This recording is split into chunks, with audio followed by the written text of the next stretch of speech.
Task 2C, edit and modify default chart of accounts. So after adding a bank account, let's add and modify the accounts which are not similar to default chart of accounts. So let's go on the course book.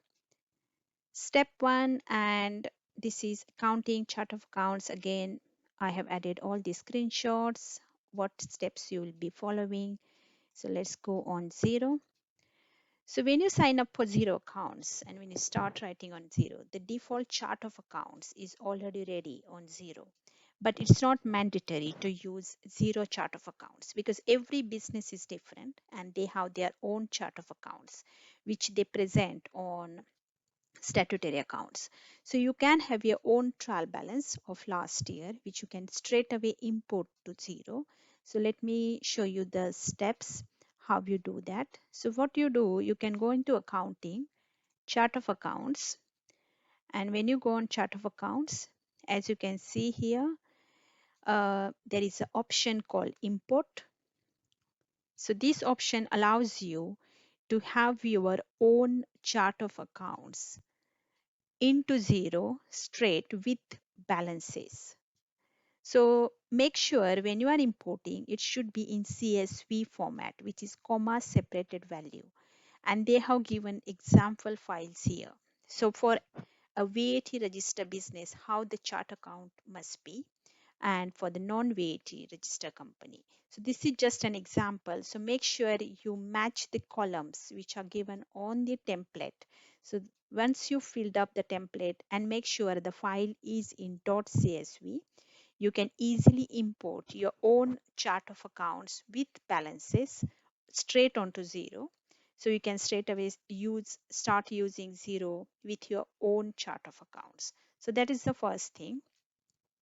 When you are migrating from any of these desktop software, or for example Sage 50, so if you are migrating from Sage 50 to zero, you don't have to do one by one activity. For example, importing chart of accounts, importing list of customer, list of suppliers, or any other things.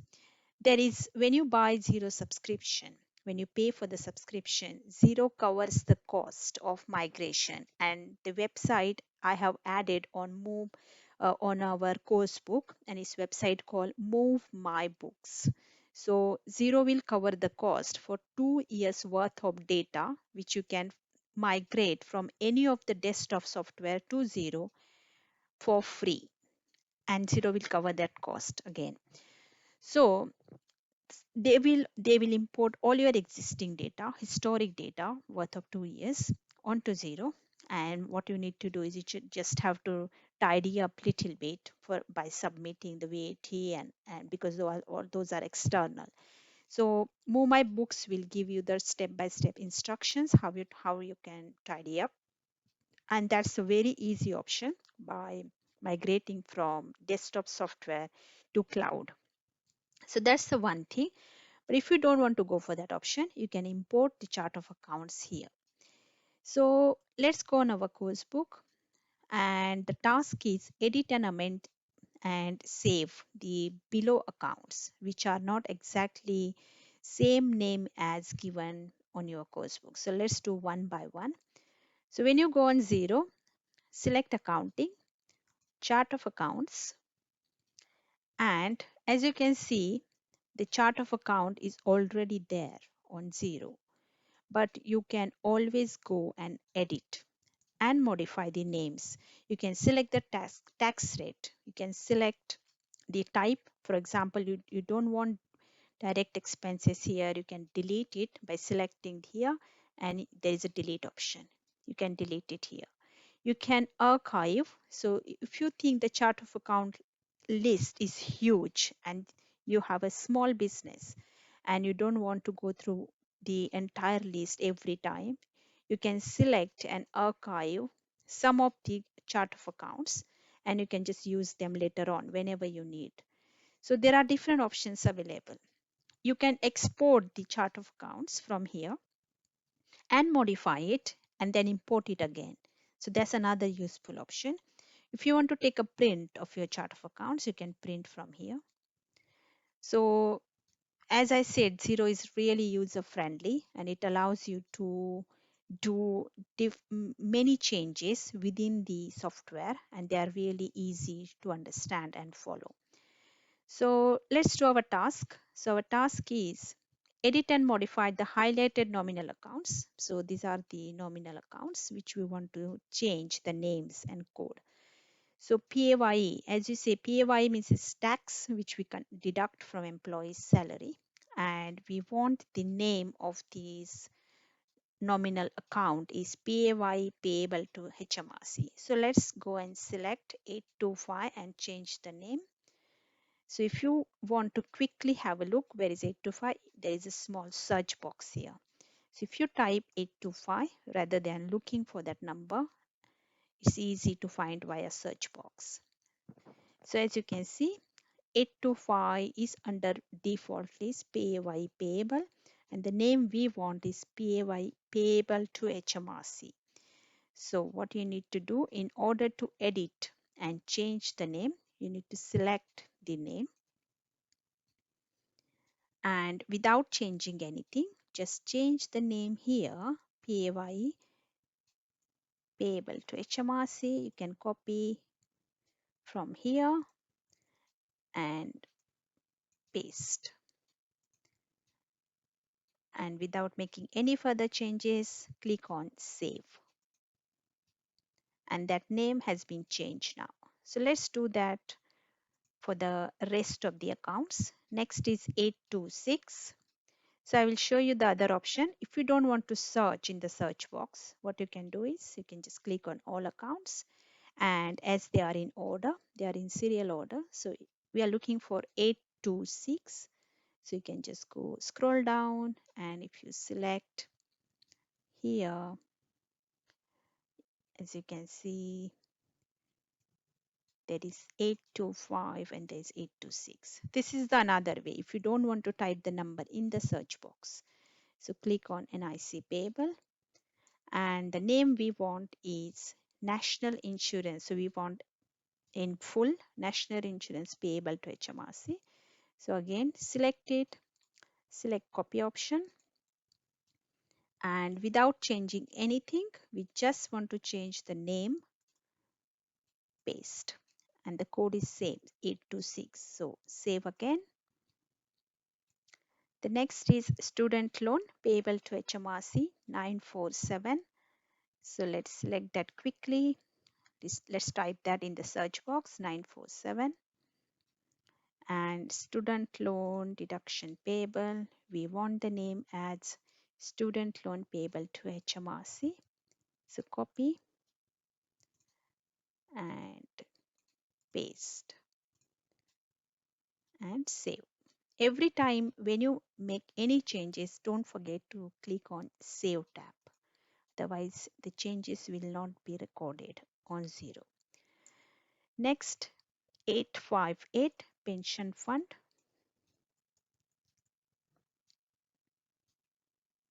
It's pension payable, and we want the name pension fund payable to pension fund company. Copy, paste, and save. And the last is account code 500 corporation tax payable. So copy, and we'll type here 500,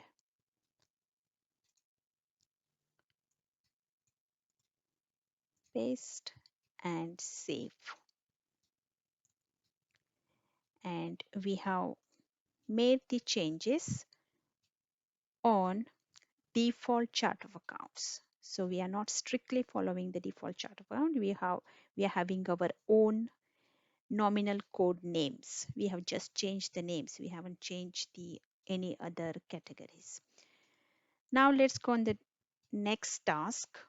And the next task is adding conversion balances. So before moving on this task, let me explain it to you. What is conversion balances means?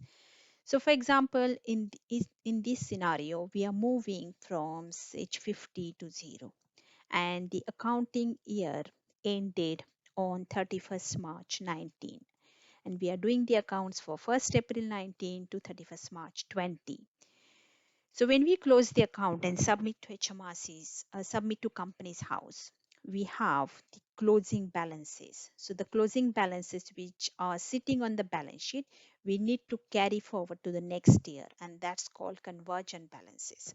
So when we are moving from Sage to 0, it will not automatically appear on 0. So we need to either go via move my books, as I said, if you are actually moving, or if not, the other option is entering your closing trial balance on 0, and that will just carry on your closing balances to the next financial year. So we have the closing balances here, and we need to enter that, and it's called conversion balances. So again, step by step guide with screenshot is given here, and let's have the opening balances, which is the closing balance of 31st March 2019, which was our last financial year. So we need to enter these following balances onto 0. So we need to go into settings. That is the first step. Under settings, you can see here advanced setting, which are more relevant for financial contents. So click on advanced settings, and here you can see conversion balances. For every feature or every function on 0, there is a small explanation given here to help you to understand what this actually feature does. So what they say here, update account balances from previous accounting system. So it's quite straightforward that we are entering the last year's closing balances. So click on conversion balances, and very important, the conversion date. So the conversion date is the date you are using 0. So when you have started using 0, that will be your conversion date. So again, the small explanation note is given here. Enter the date that you began processing all your transaction in 0, and we have started from 1st April 2019. So let's select the date first. That will just give you the correct financial year when you are doing accounts. Yeah, and as soon as I selected April 2019, the message pop up. For this conversion date, you need to enter conversion balances, also known as opening balances, as at 31st March 2019. Yeah, so this is the closing balance, which is the opening balances of 1st April 19, and say save. Once you have saved conversion date, let's enter the opening balances, which is the closing balance of 31st March 2019. So let's go one by one. And first is business current account, and we have a closing balance of 78,800 pounds. So it's here, and it's on the debit side. You can see here.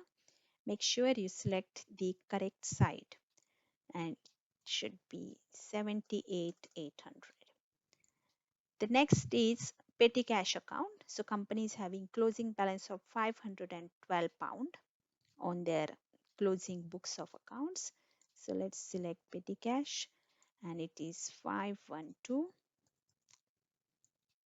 Next is VAT liability 820. If you can't see all of the accounts on the same page, just select on show all accounts.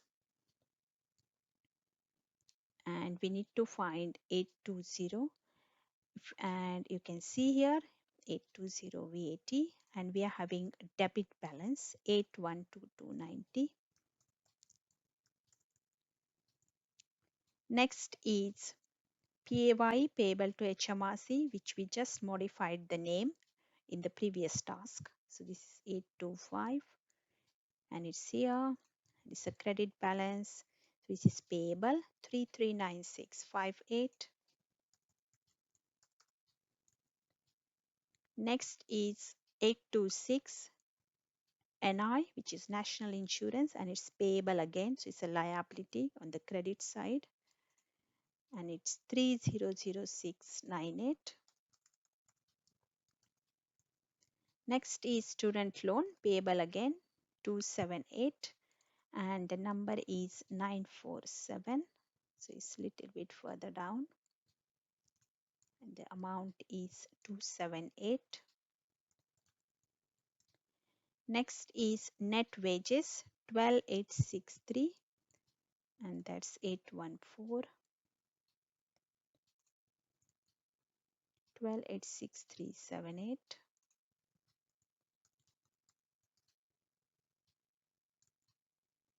Next is pension fund 858120.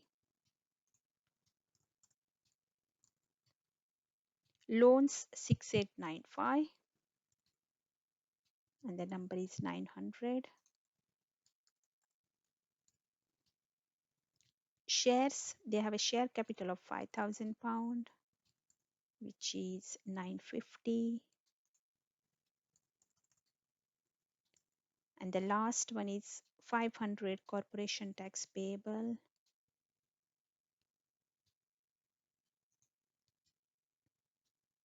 and it's a credit balance, so it's a liability 9,500.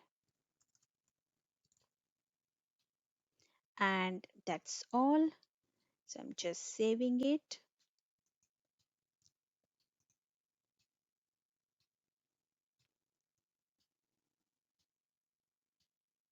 Yeah, and we have saved closing balances for 31st March 2019.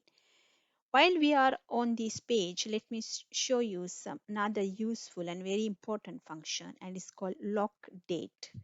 So if you are an accountant, if you don't want your client or if your any other colleagues to change the balances or enter anything prior to some period, you can lock the date here. So if I want someone not to go prior to 31st March 2019 because I'm doing accounts, for example, you can lock the date here. So whenever they are trying to enter something, they will get the message the accounts are locked. So this is a quite useful function, and I thought let me show it to you while we are on this page. So we have saved the conversion balances, and now we have completed this task as well. Thank you.